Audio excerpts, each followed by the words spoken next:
What is up guys? Welcome back sa aking YouTube channel. Kung bago ka dito sa aking channel guys at gusto nyong matuto regarding coins at banknotes, pakiclick nyo na guys yung subscribe button at saka notification bell para updated po kayo sa mga videos na i-upload ko. So ngayon guys, pag-usapan natin yung mga coins, especially yung mga 5 piso tsaka 10 piso na kailangan nyo pong hanapin. So ito pong mga babagitin ko guys ay ito yung mga may mataas po yung value. So ngayon guys, meron tayong mga 5 piso tsaka 10 piso dito na galing po sa aming tindahan. So check natin guys kung meron tayong makikitang mga hard to find na years.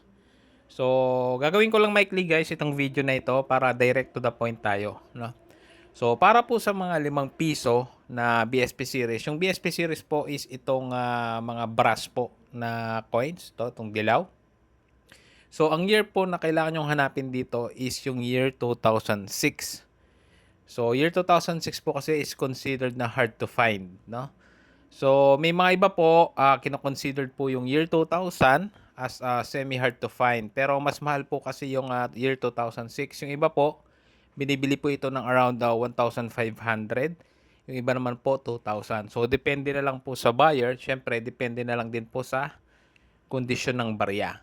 So sa 2000 year 2000 naman po, minsan po medyo mas mababa siya. So yung iba mga siguro mga 200 lang or mga 300. So depende na lang po sa usapan ng buyer tsaka seller. So pagdating naman guys dun sa 10 piso na bimetallic, ayan no. So BSP series po ito, bimetallic coins.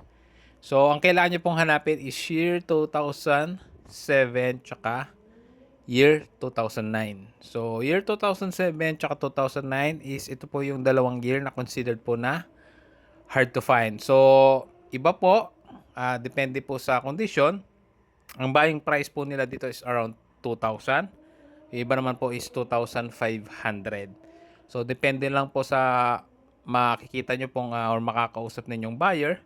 At the same time, depende lang din po sa inyong usapan. So, may mga iba naman po na nagbubuo nito na naghahanap din ng naghahanap din ng year 2014, 15 tsaka 16, no? Hindi po ako nagkakamali kasi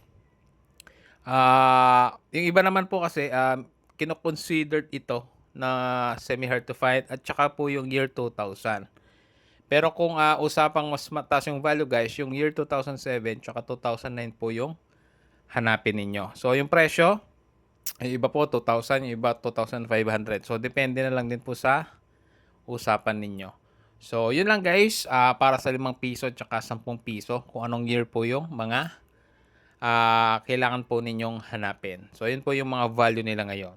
So yun lang guys, para sa video na ito. Muli, maraming salamat sa panonood.